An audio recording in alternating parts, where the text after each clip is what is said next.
मित्रों, आज का वीडियो काफ़ी रोचक है। आपने कई जगह पढ़ा या सुना होगा कि रामकृष्ण परमहंस माता काली के बहुत बड़े भक्त थे। उन पर माता काली की असीम कृपा थी तथा माता उन्हें दर्शन भी देती रहती थीं। परंतु यह बहुत कम जगह जानने को मिलेगा कि आखिर माता का दर्शन पाने के लिए रामकृष्ण जी ने कौन कौन से कठिन मार्ग को पार किया और इस मार्ग पर चलते हुए ऐसी कौन सी परिस्थिति आई जिसमें उन्हें माता काली पर तलवार भी चलाना पड़ा। आइए धैर्य से इस पूरी कहानी को जानें तथा कहानी अच्छी लगे तो मेरे चैनल को लाइक और सब्सक्राइब करना बिल्कुल नहीं भूलें। मित्रों, रामकृष्ण जी को परमहंस बनने की कहानी जानने के पहले उनकी जीवनी को जानना जरूरी होगा। रामकृष्ण जी का जन्म बंगाल स्थित कमारपुकुर गांव के एक ब्राह्मण परिवार में हुआ था। वह बचपन से ही धर्म और ईश्वर के प्रति विश्वास करते थे। उनके बचपन का नाम गदाधर था।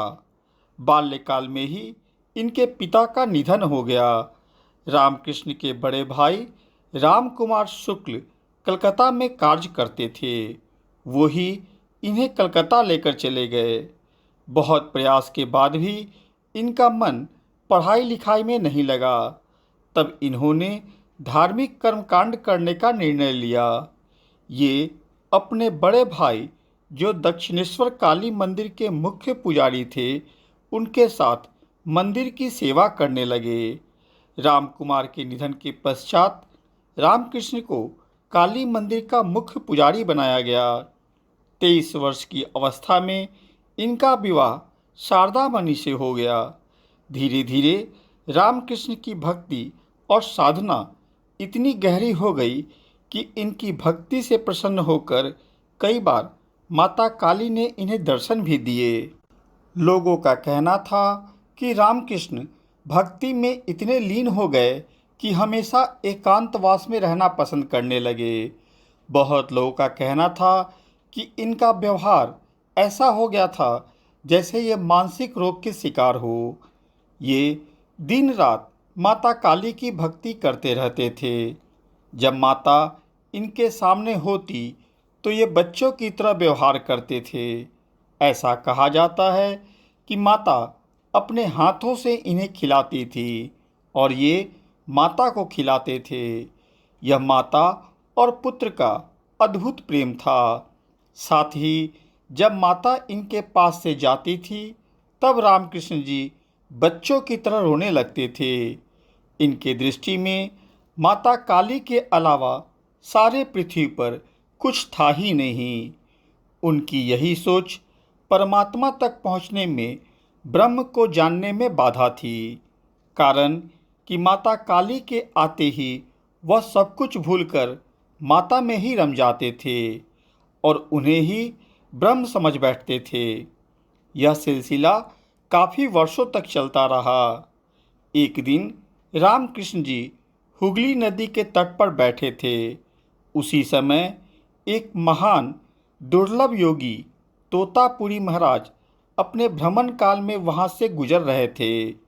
जब उनकी नज़र रामकृष्ण जी पर पड़ी तो वह समझ गए कि यह कोई विलक्षण साधक है जो परम ब्रह्म और परम ज्ञान पा सकता है। रामकृष्ण जी के पास आते वह अनुभव किए कि उनके और परम ब्रह्म के बीच सबसे बड़ी जो बाधा है वह है सिर्फ अपनी भक्ति में डूबे रहना।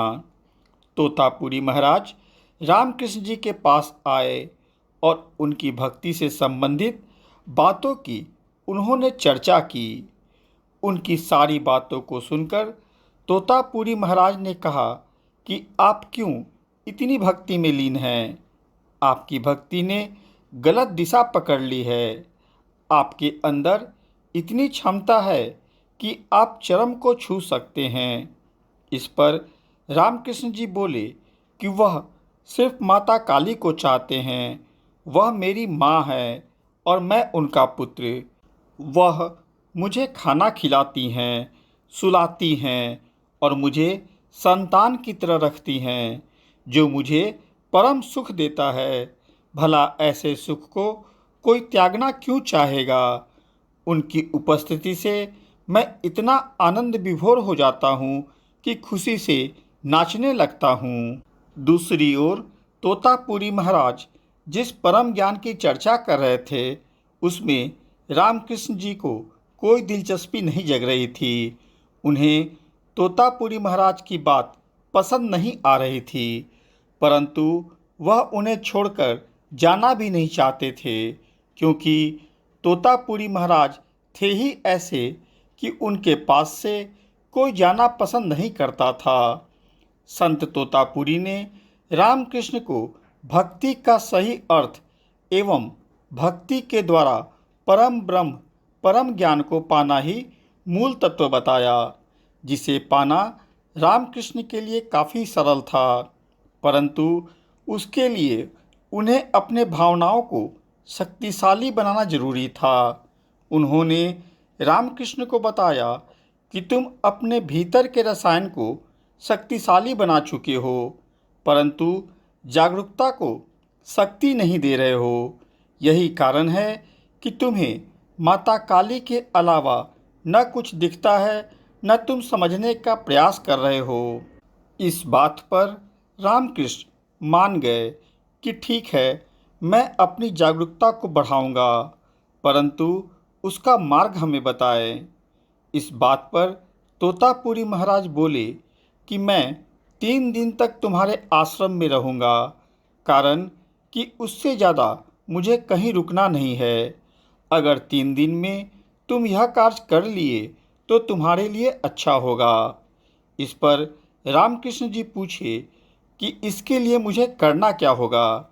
इस पर तोतापुरी महाराज बोले कि अब की बार जब माता काली सामने आएंगी, तब तुम उन्हें तलवार से काट देना। उनकी यह बात सुनकर रामकृष्ण जी भयभीत होकर कांपने लगे और बोले, महाराज, मैं कैसे अपनी माता पर तलवार चलाऊंगा? यह मुझसे संभव नहीं है, यह हमसे होगा ही नहीं। तोतापुरी महाराज बोले कि जब तक तुम यह कार्य नहीं करोगे, तुम्हारी भक्ति अपने मंजिल तक नहीं पहुँचेगी और न ही तुम्हें परम ज्ञान होगा।